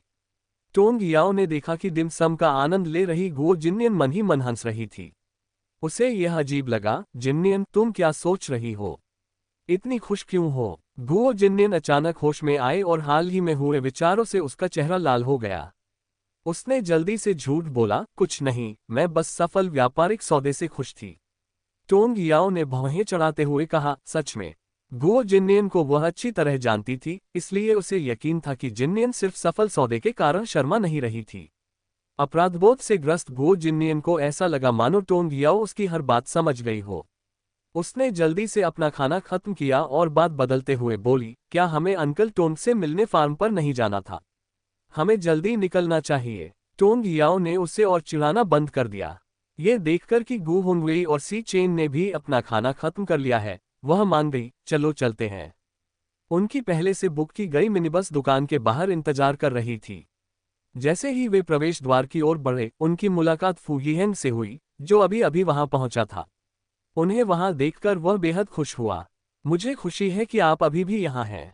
मेरे चचेरे भाई ने कहा था कि उसने आप लोगों के साथ यहाँ एक बैठक तय की है। मैंने भी आपके साथ आने की योजना बनाई थी, लेकिन आज सुबह देर से सो गया। विदेश से अभी अभी लौटे फू यिहेंग को समय के अंतर से तालमेल बिठाने में अभी भी समय लग रहा था। पिछली रात उन्हें नींद नहीं आए और वे सुबह तक सोते रहे, जिसकी वजह से उन्हें देर हो गई। गुओ जिन्नियन ने कहा, चूंकि आप अब यहाँ हैं, तो आपको हमारे साथ चलना चाहिए। हम अंकल टोन के खेत पर जाने वाले हैं। ये सुनकर फू यिहेंग ने तुरंत जवाब दिया, सच में? ये तो बहुत बढ़िया है। आज मेरा कोई प्लान नहीं था। क्या मैं आप लोगों के साथ आ सकता हूँ? ये कहते हुए उसने अपनी नज़र टोंग याओ की ओर घुमाई और पूछा, याओ याओ, क्या तुम्हें इससे कोई आपत्ति नहीं है? कुछ ही दिन पहले चीन लौटे फू यिहेंग ने पूरी तरह से बीजिंग लहजे में बोलना शुरू कर दिया था। टोंग याओ को ये कल्पना करना मुश्किल लग रहा था कि यह ऊर्जावान व्यक्ति भविष्य में मरीजों का परामर्श कैसे करेगा। उसने सिर हिलाते हुए कहा, जरूर। इस बार हमने एक मिनीबस किराए पर ली है, इसलिए जगह है। ये सुनकर फू यिहेंग ने मिनीबस की ओर इशारा करते हुए पूछा, क्या वह वाली है? चलो फार्म में दोपहर का खाना खाने में देरी न करें, चलो चलते हैं। ये कहकर वह सीधे मिनीबस की ओर बढ़ा, दरवाजा खोला और अंदर कूद गया, मानो उसे डर हो कि देर होने से टोंग याओ उसे आमंत्रित करने का इरादा बदल सकती है। उसकी इस जल्दबाजी भरी हरकत ने टोंग याओ को अचंभित कर दिया। उसने सी चेन की ओर देखा और पूछा, क्या वह हमेशा से इतना ऊर्जावान रहा है? सी चेन ने सिर हिलाया और गंभीरता से जवाब दिया, नहीं, वह कभी कभी और भी ज्यादा जीवंत होता है। टोंग याओ के होठों के कोने पर हल्की सी झंझनाहट हुई और उसने कहा, मुझे उन मरीजों की चिंता है जो उनसे परामर्श करेंगे। गुओ जिन्नियन ने सहमति जताते हुए कहा, मैं भी। मैं जानता हूं कि वह किस तरह का व्यक्ति है, इसलिए मैं निश्चित रूप से उससे सलाह नहीं लूंगा। गु हुंगवेई को फू यिहेंग का व्यक्तित्व काफी पसंद आया। अगर मैं कभी अस्पताल जाऊं और वहां मुझे उनके जैसे व्यक्तित्व वाला डॉक्टर मिल जाए, तो शायद मुझे बीमारी से डर ही न लगे। सी चेन ने उसकी ओर एक नज़र डाली और उदासीनता से कहा, तुम्हें मौका नहीं मिलेगा, वह एक प्रसूति रोग विशेषज्ञ हैं। ये देखकर सभी हैरान रह गए। उन्होंने कभी सोचा भी नहीं था कि फू यिहेंग प्रसूति एवं स्त्री रोग विज्ञान को चुनेगी। सच कहें तो उनके जमाने में किसी पुरुष का स्त्री रोग विशेषज्ञ होना बहुत ही असामान्य बात थी। फू यिहेंग वाकई बहुत साहसी थे। ये देखकर कि वे अभी भी वहीं खड़े हैं, फू यिहेंग ने वैन से बाहर झांका, आप लोग अंदर क्यों नहीं आ रहे हैं? आ रहा, टोंग याओ ने झटपट जवाब दिया। फिर सब लोग वैन में बैठ गए। रास्ते में गुओ जिन्नियन बीच बीच में फू यिहेंग की तरफ देखती रही, जिससे फू यिहेंग थोड़ा असमंजस में पड़ गया। अचानक, मानो उसे कुछ याद आया हो, फू यिहेंग ने सी चेन की तरफ देखा। डॉक्टर सी, आप गपशप तो नहीं करते ना? सामने की खामोशी ने फू यिहेंग को कुछ एहसास दिलाया। उसका चेहरा लाल हो गया और उसने वैन रोकने की मांग की ताकि वह उतर सके। समझाने बुझाने के बावजूद वह टस से मज नहीं हुआ। सी चेन ने शांत भाव से ड्राइवर को रुकने के लिए कहा। जब फू यिहेंग ने बाहर सुनसान पहाड़ी सड़क देखी तो उसने अपना गुस्सा दबाकर वहीं रुकने का फैसला किया। हालांकि उसने पूरे रास्ते सी चेन की वफादारी की कमी के बारे में शिकायत की। अंत में टोंग याओ के बहुत समझाने बुझाने के बाद फू यिहेंग आखिरकार शांत हो गया। उनका मूड स्थिर देखकर टोंग याओ ने खुद को रोक नहीं पाए और पूछा, आपने प्रसूति रोग विशेषज्ञ स्त्री रोग विशेषज्ञ बनना क्यों चुना? फू यिहेंग को ऐसा लगा जैसे टोंग याओ उसके ठीक हो रहे घाव पर नमक छिड़क रही हो। फिर भी अब जब सबको पता चल गया था तो उसने इसे छुपाने की जहमत नहीं उठाई। शुरुआत में मैं डॉक्टरी नहीं करना चाहता था। मैं अपने परिवार से नाराज था, इसलिए अचानक ही मैंने ये पेशा चुन लिया। गुओ जिन्नियन ने उत्सुकता से पूछा, लेकिन आपका परिवार तो अमीर है, आप कभी भी अपना पेशा बदल सकते हैं, है ना? आमतौर पर बेपरवाह रहने वाली फू यिहेंग अचानक गंभीर हो गईं और बोली, मैंने भी इस बारे में सोचा था, लेकिन मेरी एक चचेरी बहन, फू सेन की बहन, डॉक्टर की लापरवाही के कारण प्रसव पीड़ा से मर गई थी। मुझे लगता है कि बच्चे को जन्म देना महिलाओं के लिए एक बहुत बड़ी उपलब्धि है। मैं दुनिया में एक सार्थक योगदान देना चाहती हूँ। किसने सोचा होगा कि फू यिहेंग के इरादे इतने नेक होंगे। गुओ जिननियन को पहले उस पर हंसने का पछतावा हुआ और उन्होंने उसे कंधे पर थपथपाते हुए दिलासा दिया, फू यिहेंग, तुम्हारे विचार सचमुच नेक हैं। पहले तुम पर हंसने के लिए मैं माफी मांगता हूँ। मेहनत करते रहो, भविष्य में तुम्हें जरूर बड़ी सफलता मिलेगी। हमारे देश को तुम्हारे जैसे प्रतिभाशाली लोगों की जरूरत है। फू यिहेंग को अच्छा लगा और उसने गुओ जिननियन का हाथ पकड़ते हुए कहा, अगर आप थोड़ी देर बाद शादी करती हैं, तो मेरे विदेश से लौटने तक बच्चे पैदा करने का इंतजार कीजिए। मैं खुद आपके बच्चे को जन्म दिलवाऊंगी। तोंग याओ की गर्भावस्था तो काफी देर हो चुकी थी, लेकिन गुओ जिननियन के बच्चे को जन्म देने में कोई दिक्कत नहीं होनी चाहिए थी। गुओ जिननियन एक कुंवारी महिला की तरह थी।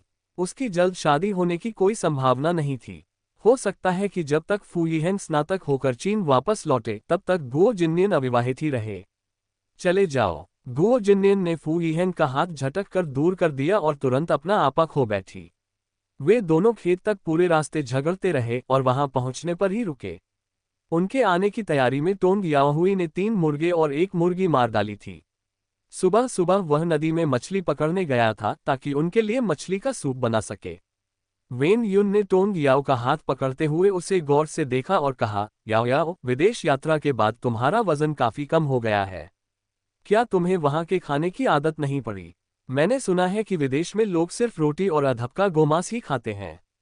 भगवान ही जानते हैं कि एफ शहर में बाढ़ की खबर सुनते ही वेन युन 2 रातों तक सो नहीं पाए। उसे थोड़ी राहत तब मिली जब गु हुनवेई का फोन आया। फिर भी अपनी बेटी को देखे बिना वह चिंतित रही। अब जब उसकी बेटी वहां सुरक्षित खड़ी थी तो वेन युन को आखिरकार राहत मिली। वेन युन के बड़ा चढ़ाकर किए गए वर्णन पर टोंग याओ हंस पड़ी और बोली, माँ, मेरे वजन में कोई बदलाव नहीं आया है। आपको लगता है कि मेरा वजन कम हो गया है क्योंकि आप मेरे बारे में बहुत चिंतित रहती हैं। वेन युन ने जवाब दिया, तुम्हारी ठुड्डी और भी नुकीली हो गई है, तुम्हारा वजन वाकई कम हो गया है।